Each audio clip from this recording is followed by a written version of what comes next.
Hi, everybody. Welcome to Story Station. I'm so glad you joined us.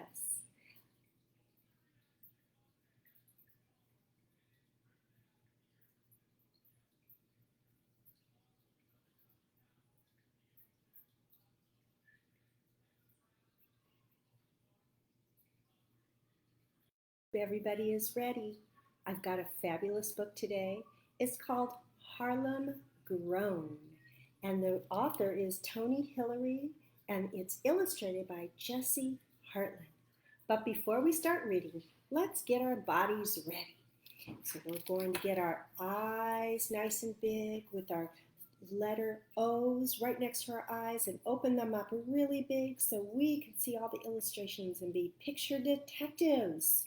Now you're ready with your letter C's to put them behind your ears and turn up that volume so you can hear everything that's said. And last but not least, pinch your fingers together, put them at your throat, and open them up really big because I want to hear all your ideas about this story. So now, before we start, we're going to sing our famous song about the book. Do you know it? You should know it by now. Help me if you do. The title's on the front. The title's on the front. The title's on the front. Hi-ho, biblio, the title's on the front. The author writes the words. The author writes the words. The author writes the words. Hi-ho, biblio, the author writes the words. Remember who does the illustrations? The illustrator.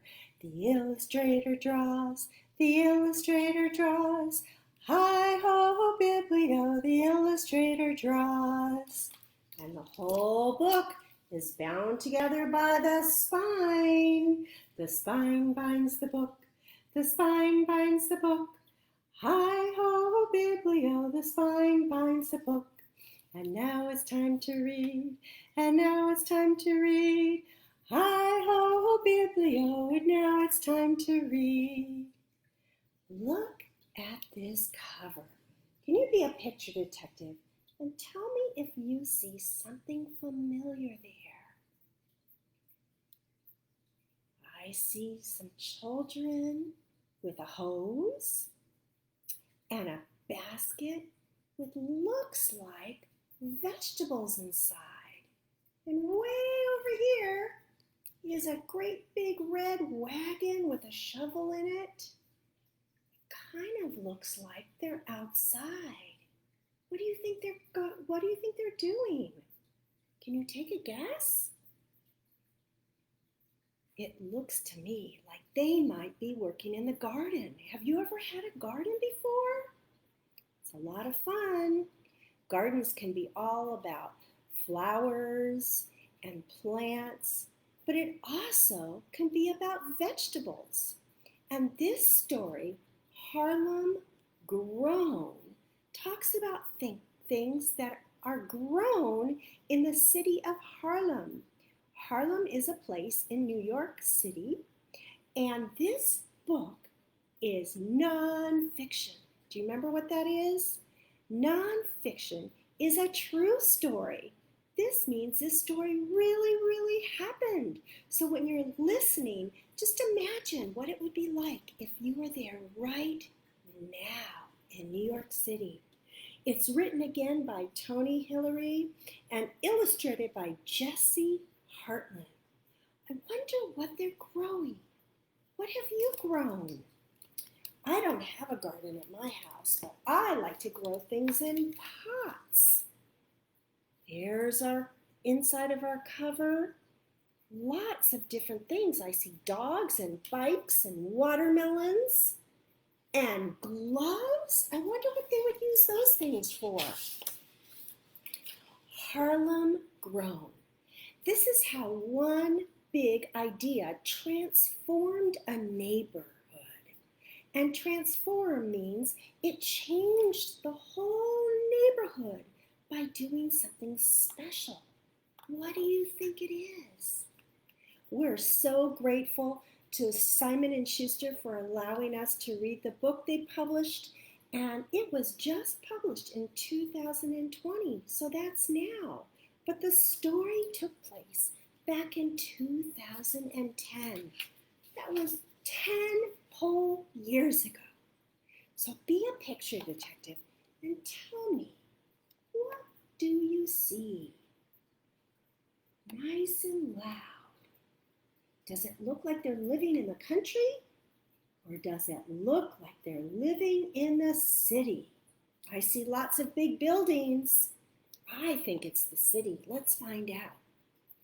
Once in a big city called New York, in a bustling neighborhood called Harlem, there was an empty lot. You know what an empty lot is? An empty lot is a piece of land.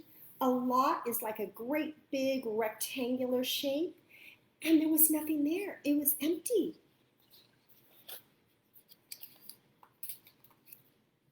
Look at who's in that story. Look at her face. How's she feeling? I don't know, she's feeling very good. Well, Navia called it a haunted garden. It was cluttered with wrecked couches, old TVs, broken bottles, and empty cans. Maybe that's why her face looks so sad. That empty lot, that vacant, empty piece of land had trash in it that people had thrown. How would you feel about that? Well, once in a big city, in a bustling neighborhood, there was Neve's school. PS 175 it was called, and it sat across from the haunted garden. Ooh, how would that feel? Can you look closely at all these great pictures? There's kids walking in, parents leading them into their class. I see dogs being walked. But look at that mess across the street from her school. It's just an empty lot full of trash. And she called it the haunted garden. Why do you think she called it the haunted garden? I wonder if she was scared. Kind of seems like it would be scary. It's a place that people just threw trash at. Well, let's find out what happens. One day, a man came to PS 175. It looks like they're inside her school. Mr. Tony, the kids called him. Oh, can you tell what he's holding? You know what that's called? Some kind of instrument. It looks like maybe a guitar. When Mr. Tony saw those kids and that haunted garden, he had an idea. He looks like he might be the music teacher. I see the regular teacher here walking around, and up on the desk, there's a book that says music. What do you think a music teacher might have an idea for a haunted garden? Let's find out. He began to clear the haunted garden, one piece of trash at a time. Wow, it looks like they have a lot of people helping. They have wheelbarrows and a great big trash truck. Some people have things over their heads. And I don't think anyone is frowning anymore. It looks like they're all smiling. I wonder why. Do you think they're excited to do something with this haunted garden that had trash in it? Soon it was a clean slate, a blank canvas, and that means there was nothing in it. It was beautiful.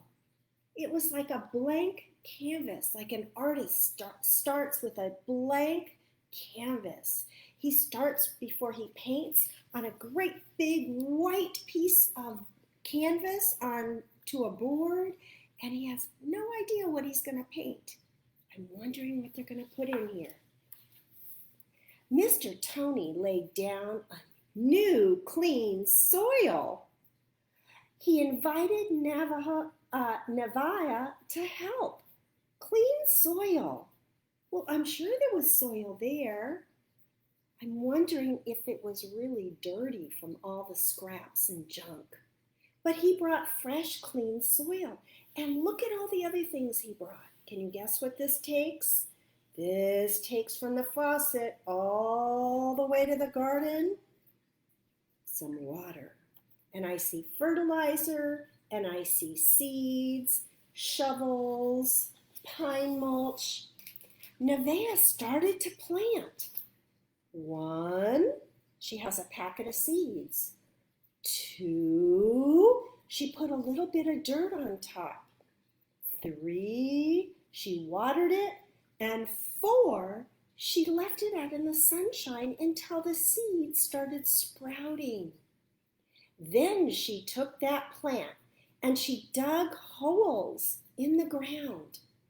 And into the holes she placed her seedlings. And then she carefully covered them with dirt. Boy, look at her now. I wonder how she's feeling. How would you feel if you put something in the ground? I think I would be kind of excited to see what happened. Her friends came too. 400 seedlings went into the ground, 1 for each kid.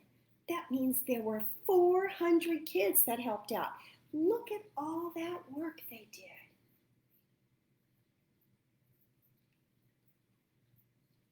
Some people put in basil and mint and cilantro and rosemary. Those are really good spices. And then the kids watered and they weeded. They took out all the weeds that they didn't want. And they planted their plants, which started to grow. And once when Nevaeh came to the lot after school, her plant was wilted and sad. Oh, got one little plant. I wonder what happened. What do you think happened to that one plant? He looks worried too. We'll try again, said Mr. Tony. We'll plant something different. Oh, maybe that plant wasn't good for that soil. They got some wood and hammer and nails, and Mr. Tony built raised beds for the plants. That sounds kind of funny, doesn't it? He made wooden beds, put soil on top so that the fresh soil and the plants would be planted above ground. The kids tried plants again. They put in peas and broccoli and mint and eggplant. They watered, they weeded, and Mr. Tony watched and helped and smiled, and then more kids came from the neighborhood. They tended their plants, which grew and grew and grew and came up with lots and lots of fruits and vegetables. Look at that wheelbarrow full. And now the kids took their green beans and their carrots and their cucumbers home to their families for dinner. Ooh, everyone looks pretty happy there. Once in a big city called New York, in a bustling neighborhood called Harlem, there was a man with an idea. There were kids who wanted to help, and they made a farm. Look at that. Can you believe it? Out of that vacant lot, they made a beautiful farm. All those raised beds with the fruits and vegetables growing. Lots of people helped. And remember what we said about this story? It was a true story. It really happened. So many people liked the idea that they started using empty lots, vacant lots, all over the city and turned them into wonderful vegetable gardens. And do you know what they did with those vegetables? They gave them out free to the whole community. And everyone started to come and help. And it was such a great feeling. Well, I loved Harlem Grown.